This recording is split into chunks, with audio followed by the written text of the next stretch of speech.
రెండు అయస్కాంతపు శక్తి క్షేత్రాల మధ్య ఒక రాగి తీగను భ్రమింప చేయగలిగితే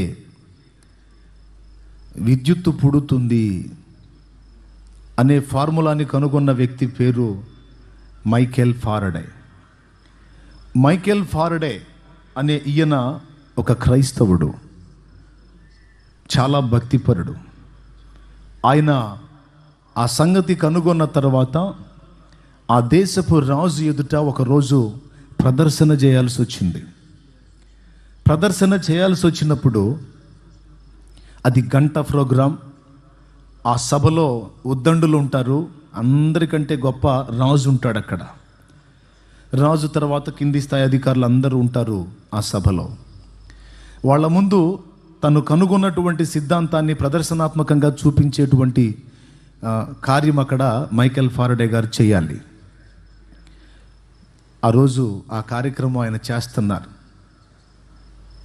ఆ కార్యక్రమం చేశాడు. గంట పూర్తి కావస్తుంది. చూపించేటువంటి ప్రదర్శన కంప్లీట్ కాకముందే మహారాజు లేచి తల వంచి అభివాదం చేశాడట.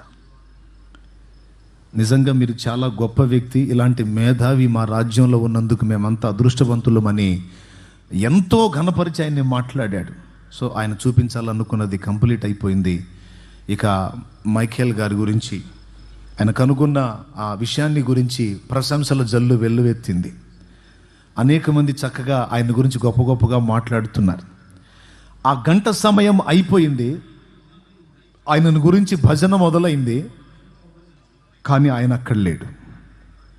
విచిత్రం, ఆయన అక్కడ లేడు. ఆయన ఎక్కడికి వెళ్ళాడో ఆ స్టేజ్ మీద ఉన్న ఎవరికి తెలియదు, కానీ ఆయన సన్నిహితులు ఒకరిద్దరికి తెలుసు. వీళ్ళందరూ మాట్లాడిన తర్వాత మరి మనందరం ఇంతగా మాట్లాడుతున్నాం, మరి ఇంత గొప్ప కార్యాన్ని మనకు చూపించినటువంటి మైకేల్ ఫారడే గారు కూడా మాట్లాడితే బాగుంటుంది అని పిలిచారు. ఆయన అక్కడ లేడు. ఎక్కడికి వెళ్ళాడు అంటే రాజులను ఆ సభలో ఆ స్టేజ్ మీదనే వదిలేసి రాజులకు రాజైన దేవుని సన్నిధికి పరిగెత్తాడు. ఎందుకు అంటే ఈ గంట ప్రోగ్రాం అయిపోయిన మరో నిమిషం నుంచి తను వెళ్ళే చర్చిలో ప్రేయర్ స్టార్ట్ అవుతుంది. అలాంటి అవకాశం మనకుంటే సభను వదిలిపెట్టి మనం చర్చికి పోతామా? పొర్రపాటును కూడా పోము. ఎవరైనా మనకి నచ్చ చెబితే వాళ్ళకి క్లాస్ ఇస్తాం. నోరు మోస్తావా? ఇక్కడ సభలో ఉంది ఎవరు? రాజు. అన్నప్పుడల్లా దొరికిద్ది అవకాశం. చర్చి అడగపోయిద్ది, పాట్ర అడిగిపోతాడు, అన్నీ అడిగిపోతాయి, అన్నీ ఆడనే ఉంటాయి అని మనుషులకు విలువిస్తాం. వాళ్ళు ఏమన్నా అనుకుంటారేమో అని మనం అనుకుంటాం. కానీ మైకేల్ ఫారడే అలా అనుకోడు. ఆయన ఏమనుకున్నాడో తెలుసా? ఆయన మహారాజు అయితే అయ్యాడు, గొప్పవాడైతే అయ్యాడు, కానీ నేను కనిపెట్టినటువంటి ఒక సిద్ధాంతాన్ని బట్టి, ఒక ఫార్ములాని బట్టి వాళ్ళంతా నన్ను గౌరవించారు.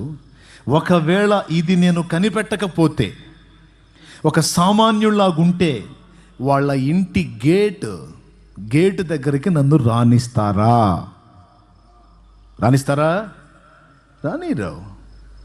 నేనేదో ఒకటి సాధించాను కాబట్టి రాజు సైతం లేచి నాకు అభివాదం చేశాడు.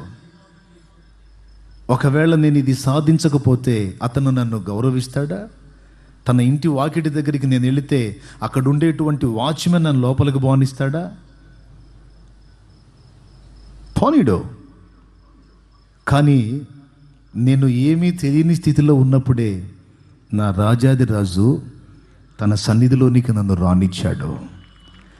ఎవరు నన్ను లక్ష్య పెట్టక ఏమీ గుర్తించని స్థితిలో ఉన్నప్పుడే నా ప్రభు నన్ను చేరదీసి ఆయన గుండెలకు హత్తుకొని నన్ను ప్రేమించాడు. ఈరోజు రాజులు లేచి నా కాలు మొక్కే పరిస్థితి నాకు వచ్చింది అంటే ఇది ఆ రాజాది రాజు ఇచ్చిన జ్ఞానం, ఆయనను బట్టి కలిగింది, ఆయన ఇచ్చింది.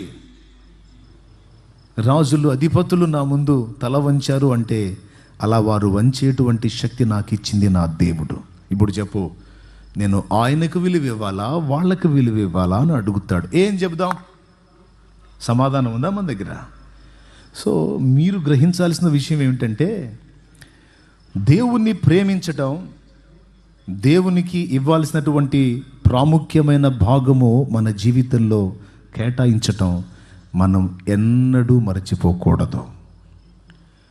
అందరి ఆలోచనలు జీవితం ఉన్నంత వరకే ముడిపడి ఉన్నాయి. కానీ మనం క్రొత్త జన్మ ఎత్తినటువంటి దేవుని పిల్లలం. మన ఆలోచనలు భూమిని దాటి పరమండలానికి వెళ్ళినాయి. జనం దృష్టిలో మనం పిచ్చోళ్ళం, తిక్కలోళ్ళం. కానీ ఎవడు పిచ్చోడో ఎవడు తిక్కలోడో చచ్చాక తెలిసిద్ది. ఎప్పుడు తెలిసిద్ది? చచ్చాక తెలిసిద్ది. 2 అయస్కాంతపు శక్తి క్షేత్రాల మధ్య ఒక రాగి తీగను భ్రమింప చేయగలిగితే విద్యుత్తు పుడుతుంది అనే ఫార్ములాని కనుగొన్న వ్యక్తి పేరు